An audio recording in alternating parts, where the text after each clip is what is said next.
GPS and GIS by Samuel Echlin. GPS, which stands for Global Positioning Systems, and GIS, which stands for Geographic Information Systems.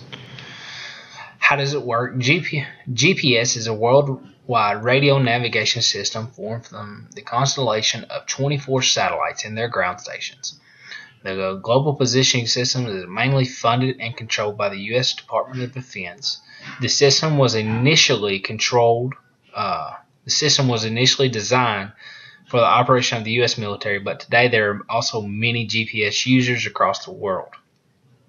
The civilian users uses the standard positioning system without any type of charge or restriction for themselves. The development of GPS. In 1959, the Navy built the first real navigation system, which was called the Transit. It was actually 6 satellites, which grew into 10. The system was used to locate the submarines. That's what a submarine looked like in 1959. In 1974, the military launched the first satellite, a proposed 24 satellite GPS system called the Navstar. In 1978 to 1995, the military launches 11 more test satellites in space to test the Navstar system. By 85, it was just simply called the GPS system. And again in 85, the government contracts with private companies to develop airborne, shipboard, and man-packed portable GPS systems. The government did that for the military to locate different submarines, personnel, and stuff like that. In 1990, fearing the military advisories might use the GPS systems, fearing that the military adversaries might use the GPS systems to take advantage of the Department of Defense Department decides to deliberately decrease the accuracy of the system. That was during the Desert Storm Gulf War era, so that's why they did that. In 1994, the FAA and Bill Clinton tell the worldwide airline industry that they can continue to use GPS systems free of charge for the foreseeable future, and as far as I know, that still holds today. In 1999, mobile phone manufacturer Benafone launched the first commercially available GPS safety phone called the Benafone ESC.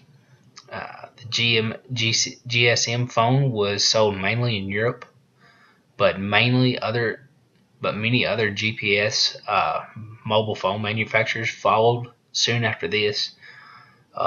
As you can see, that is actually a Benafone from 1999. It has the map on there. It shows the location of where they are. But that's what the phone looked like during 99. And in 2001, as GPS receivers and technology got much smaller and cheaper, private companies began pumping out personal GPS products, like in the car navigation devices, as a TomTom or a Garmin. You can see the TomTom is on the left. That's what it actually looks like, the screen of a TomTom. And on the right is the handheld Garmin, what they use. I mean, I've used one. It's for duck hunting or fishing or hunting out in the woods or something. You need to find out your trucker location or your location of your secret spot, something like that. Sorry about that. In 2004, Qualcomm said it has developed and tested assisted GPS technology, allowing phones and cellular signal in combination with GPS signal to locate the user within feet of their actual location. In 2004, the most popular phone that I know of in this era was the Motorola Razr, and it was starting to become a big hit. I remember in high school, the GPS systems and locations were on the rise during this time. So in 2004, I was in East Lab and I did a presentation on different types of locations using GPS systems for different devices, and one of the devices I used was my cell phone. In 2012, to the present, the Air Force managed a constellation of 31 operational GPS systems, plus 3 decommissioned satellites that can be reactivated if needed. The constellation is managed to ensure the availability of at least 24 satellites, GPS satellites, 95% of the time. On October the 4th of 2014, the Air Force was supposed to launch the next edition of the constellation. It was called the GPS 2F-3 satellite into space. Whether they did that or not, I'm not sure. I couldn't find any further information on that. And now we go into GIS and how it works. GIS is used to display and analyze spatial data, which are tied to databases. The connection was to give it gives GIS its power. The maps can be drawn from the database, and the data can be referenced from the maps. When a database is updated, the associated map can be updated as well. The GIS databases include a wide variety of information, including geographic, social, political, environmental, and demographic. And the development of GIS in the 1950s, William Garrison, a well-known geographer and analysis of transportation issues, he's working at the University of Washington, came up with a brilliant idea to make statistics and computers to study and better understand spatial problems. The idea launched what is referred to as the quantitative revolution in the field of geography. Waldo Tauber devised and modeled a map in and a map out in 1959, which would apply to computers and cartography. This model was the basis for GIS and contained all the prime features of GIS software and available, and it is still used today, actually. On the top is William Garrison, and on the bottom was Waldo Tauber. In 1970, Roger Tweeter made use of a database that contains such information as a physical attributes of roads, traffic volumes, bridge records, and road inventories to create the highway inventory information systems for the state of New York. In 1976, Minnesota undertook a statewide GIS research project called the MLMIS, Minnesota Land Management Information System.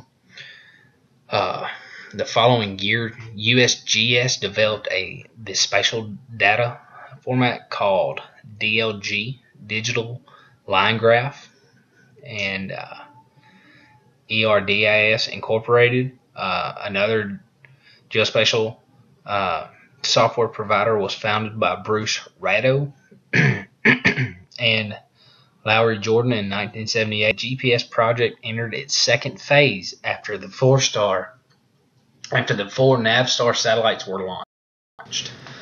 In 1985, the Army began to develop GRASS, Geographic Resources Analysis Support System, at the Construction Engineering Research Laboratories.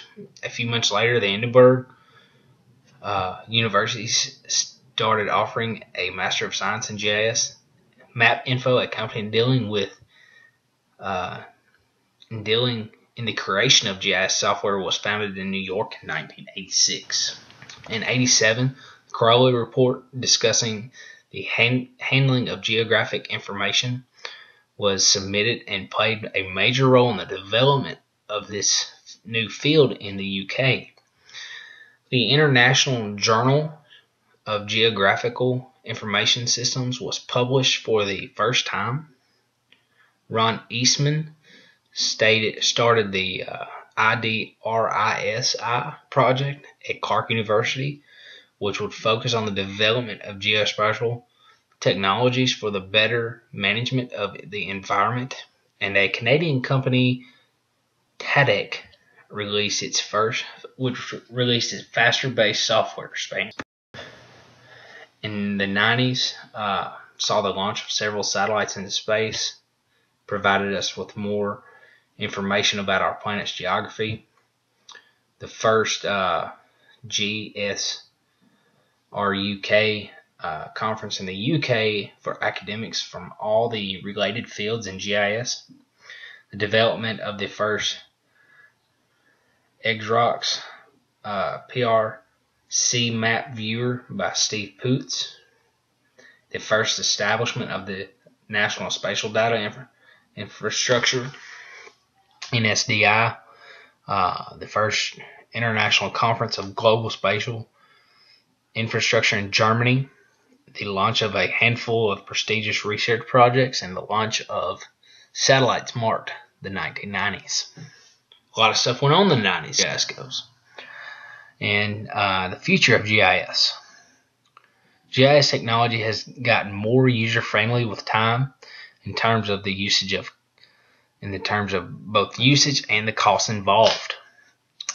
The continuous developments taking place in this field is forecasted will result in the increased usage of the technology in the fields like science, industry, government, public health, archaeology, urban and rural planning, logistics, transportation, environmental sustainability, and defense for the country. And there's several other things that could be listed.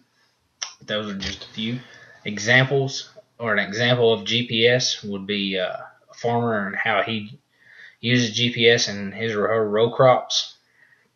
And the farmer's planting their crop seeds, and they want to see where they've already planted, so they use the GPS tracking system in their tractors. You can see in the image, gives you an idea of what it looks like inside of a cab of a tractor. Example of a GIS, the farmer wants to look at the different types of topsoil in their fields to see which type of crop would be best planted there. On the left image there, it shows what the topsoil looks like 3 years later of the farmer planting, just constantly turning over the crop, turning over the soil. See, it kind of gives you an idea of what it looks like after.